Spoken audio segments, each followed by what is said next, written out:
किसी चालक तार का प्रतिरोध, उस दिन समझाया भी था। R बराबर जो लिखे थे, R बराबर क्या लिखे थे बोलो तो, ME, हाँ बोलो, इंटू डी, हाँ डी, या इसको अंत में L बोल दिया था, L बटा, हाँ बोलो, NE square A into tau, क्या, ठीक है ना, यही सब कुछ है। तो हम अभी जो लिखने जा रहे हैं इसी के आधार पर लिख देंगे। देखो L का मतलब लेंथ हुआ, नहीं माने लंबाई, ठीक है ना, है। ये जो n है ना, n ये है मुक्त इलेक्ट्रॉनों की संख्या इकाई आयतन में। तो ये किसी पदार्थ में ऐसा हो सकता है कि इकाई आयतन में ज़्यादा इलेक्ट्रॉन होगा मुक्त और किसी में कम मुक्त इलेक्ट्रॉन होगा, नहीं। तो इसलिए ये पदार्थ के प्रकृति पर निर्भर करता है ना। अब क्या बचा, ए क्षेत्रफल ना। तो ए मने एरिया, मने क्षेत्रफल, नहीं समझे बात, इसी में है वो सब कुछ। तो ओम के नियम से जो R निकला उसकी मदद लेकर के हम प्रतिरोधकता समझेंगे। अब तो किसी चालक तार का प्रतिरोध निम्नलिखित कारकों पर निर्भर करता है। निम्नलिखित कारकों पर निर्भर करता है। पहला है चालक तार की लंबाई, चालक तार की लंबाई, length of conducting wire. Conducting English में ऐसे ही बोलेंगे ना। चालक तार की लंबाई पे कैसे निर्भर करता है, देख लो, समानुपाती है, ऊपर है ना, ऊपर है ना जी, तार समानुपाती होगा ना इसके, हैं। किसी चालक तार का प्रतिरोध, किसी चालक तार का प्रतिरोध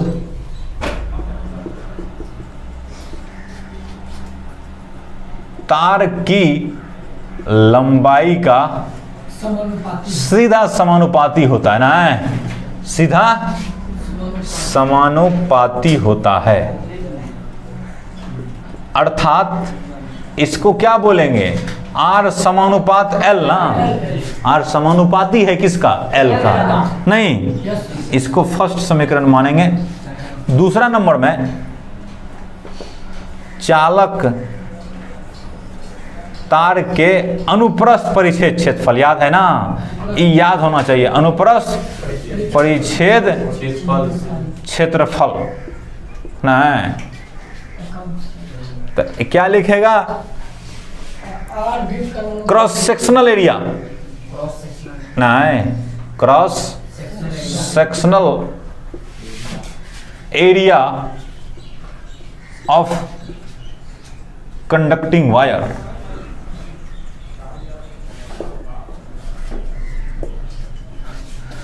तो क्या इसमें कैसे होता है, व्युत्क्रमानुपाती होता है ना, वहां से देख लो। तो किसी चालक तार का, किसी चालक तार का प्रतिरोध नहीं, तार के अनुप्रस्थ परिच्छेद क्षेत्रफल, अनुप्रस्थ परिच्छेद क्षेत्रफल के व्युत्क्रमानुपाती होता है ना, होता है व्युत्क्रमानुपाती होता है। अर्थात R समानुपाती 1/A, माने R के क्या हो गया, व्युत्क्रमानुपाती हो नहीं है। तीसरा नंबर में क्या लिखेंगे, चालक तार की प्रकृति पर ना, चालक तार की प्रकृति न, nature of conducting wire, conducting wire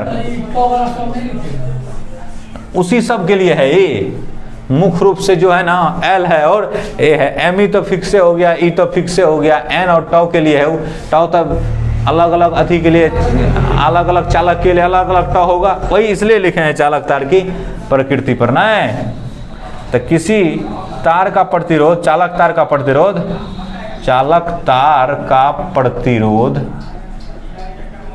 चालक तार की प्रकृति पर भी निर्भर करता है ना। चालक तार की प्रकृति पर भी निर्भर करता है। अच्छा, तुम ये नहीं जानते क्या कि चांदी का सबसे अच्छा सुचालक है, जानते हो ना? हैं तो उसके बाद तांबा है, तब लोहा है, एल्युमिनियम, इस तरह से अलग अलग तार, वही ना प्रकृति हुआ कि कोई चांदी है, कोई तांबा है, कोई लोहा है ना। इसको मान लेते हैं हम दूसरा समीकरण। कितना? दूसरा समीकरण, ठीक है ना। अब लिखो तुम लोग, तब हम इसको फिर से एक दो को मिला करके फिर देखेंगे। अब क्या करेंगे, इस समीकरण एक है ना, समीकरण एक में क्या है, रेसिस्टेंस। यहां से देख ला, यहाँ पिछले दिन ही समझा दिया था कि L का क्या होगा, समानुपाती होगा, A का क्या होगा, व्युत्क्रमानुपाती। E तो कांस्टेंट है, इलेक्ट्रॉन पे आवेश है। Me क्या है, मास ऑफ इलेक्ट्रॉन है, इलेक्ट्रॉन का द्रव्यमान है। टाउ तो शिथिलन समय है, रिलैक्सेशन टाइम। तो ठीक है, हम एक दो को मिलाते हैं। ये बाद में इसको फिर बताएंगे कि प्रकृति पर निर्भर करता है। कैसे कह दिया ना, जो प्रकृति पे मैंने अलग अलग चालक के लिए क्या होगा, अलग अलग होगा नहीं, प्रतिरोध अलग अलग चालक के लिए अलग अलग होगा। क्यों? क्योंकि उसमें नंबर ऑफ इलेक्ट्रॉन जो मुक्त होगा, ये इलेक्ट्रॉन घनत्व है ना, बढ़िया से याद रखेगा। तो इलेक्ट्रॉन क्या है, ये घनत्व है कि इकाई आयतन में कितना इलेक्ट्रॉन फ्री है, तो यही ना चलता है। तो ये प्रकृति पर निर्भर करता है ना। अब समीकरण एक एवं दो को मिलाते हैं ना। तो समीकरण एक में क्या है, R समानुपाती है R L के, नहीं R व्युत्क्रमानुपाती है एरिया का, है ना। या फिर ऐसे कह सकते हो कि R समानुपाती है किसका, 1/A का, 1/A का समानुपाती है। तो समीकरण एक तथा दो को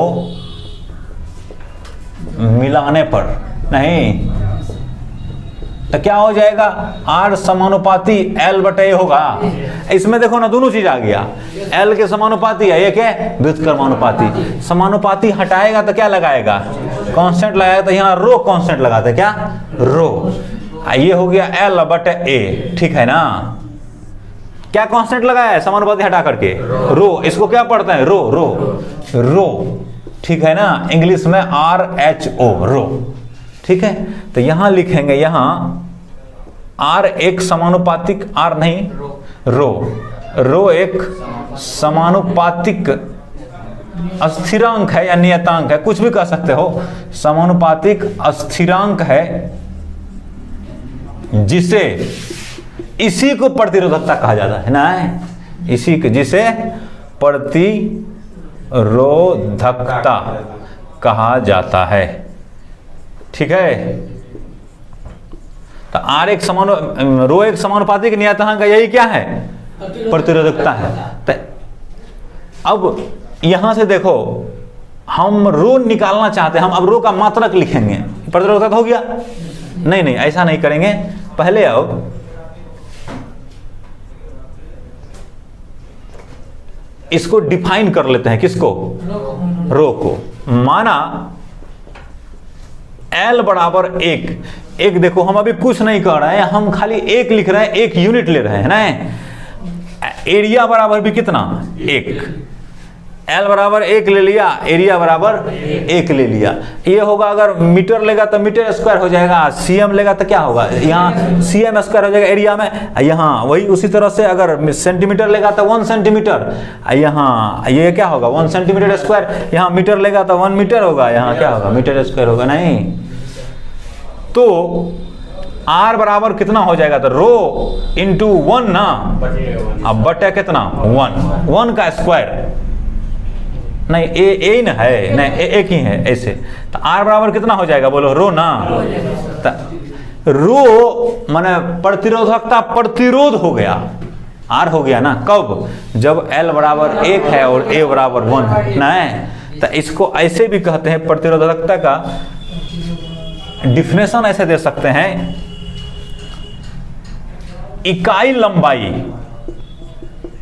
कि लंबाई कितना लिया है, इकाई लंबाई तथा इकाई क्षेत्रफल, नहीं, इकाई क्षेत्रफल वाले, इकाई लंबाई और इकाई क्षेत्रफल वाले चालक तार का प्रतिरोध। नहीं, ये क्या है, अगर L एक किया, A एक किया, तो R बराबर कितना हो गया, रो। तो इसका मतलब रो ही क्या हो गया, R हो गया, प्रतिरोध हो गया। तो इकाई लंबाई तथा इकाई क्षेत्रफल वाले चालक तार का प्रतिरोध, चालक तार का प्रतिरोध उस चालक तार की प्रतिरोधकता कहलाती है, नहीं, प्रतिरोधकता कहलाती है। ठीक है, यहां से इसका डिफरेंशन समझ सकते हैं इसको कि इकाई लंबाई तथा इकाई क्षेत्रफल वाले चालक तार का क्या है, प्रतिरोध। प्रतिरोधे प्रतिरोधकता हो गया कब, जब L बराबर 1 किया। ऐसा तो एक जगह और किया है ना इससे पहले, कहाँ, 1 ओम का जिस समय परिभाषा दे रहा था, 1 ओम। 1 ओम क्या होता है, तो देखो R बराबर क्या होता है, V/I ना। तो हम बोले थे वहां कि किसी चालक तार के छोरों के बीच अगर 1 वोल्ट का विभवांतर लगाने पर अगर धारा 1 एम्पीयर प्रवाहित हो तो उस चालक तार का प्रतिरोध 1 ओम कहलाता है ना। अब 5 वोल्ट होगा तो 5 ओम कहलाएगा, 10 वोल्ट होगा तो 10 ओम कहलाएगा। इस तरह से धारा 1 आना चाहिए, नहीं। तो अब चालक तार का माने प्रतिरोधकता जो है क्या होगा, इकाई लंबाई से इकाई क्षेत्रफल चालक तार का प्रतिरोध होगा ना, वही उस चालक तार क्या कहलाएगा, प्रतिरोधकता कहलाएगा। इतना लिखो।